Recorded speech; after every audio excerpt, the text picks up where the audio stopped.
बिस्मिल्लाहिर्रहमानिर्रहीम। अस्सलाम नाज़रीन, आप देख रहे हैं अमान टीवी यूट्यूब चैनल। नाज़रीन, इससे पहले अपलोड की जाने वाली वीडियो कुछ टेक्निकल वजूहात की बिना पर मुकम्मल जो है वो अपलोड ना हो सकी। उसकी जो मज़ीद जो डिटेल्स हैं आपको शेयर करते चलें कि चौधरी आबिद रज़ा कोटला के मतलब ख़बरें गर्दिश कर रही हैं कि वो आइंदा जो है वो पार्टी छोड़ने का ऐलान करेंगे, लेकिन इसकी कोई तस्दीक या तरदीद जो है अभी तक सामने नहीं आई। जबकि दीगर जो रहनुमा हैं मुस्लिम लीग नून के, उनके मतलब भी ये ख़बरें गर्दिश कर रही हैं कि आइंदा जो है वो 2 रोज़ तक जो है वो कुछ अहम फैसले किए जा सकते हैं मुस्लिम लीग नून गुजरात के जो रहनुमा हैं उनकी जानिब से।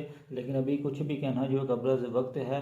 लेकिन आपको आज एक जो अपडेट जो देते चलें कि आज डेरा कोटला पर चौधरी आबिद रज़ा कोटला की जो है वो चौधरी अवैस ढोइयाँ, नवाबजा तारुल मुल्क और चौधरी अली बड़ाइच कुलाचोर जो है वो एक अहम मीटिंग हुई है। और इसमें जो अब तक की रिपोर्ट्स के मुताबिक मौजूदा जो सियासी सूरत हाल है उस पर जो है वो गुफ्तगू की गई है। जबकि आइंदा जो 48 घंटे हैं वो गुजरात की सियासत के लिए बहुत अहम हैं। मज़ीद अपडेट्स के लिए देखते रहें अमान टीवी।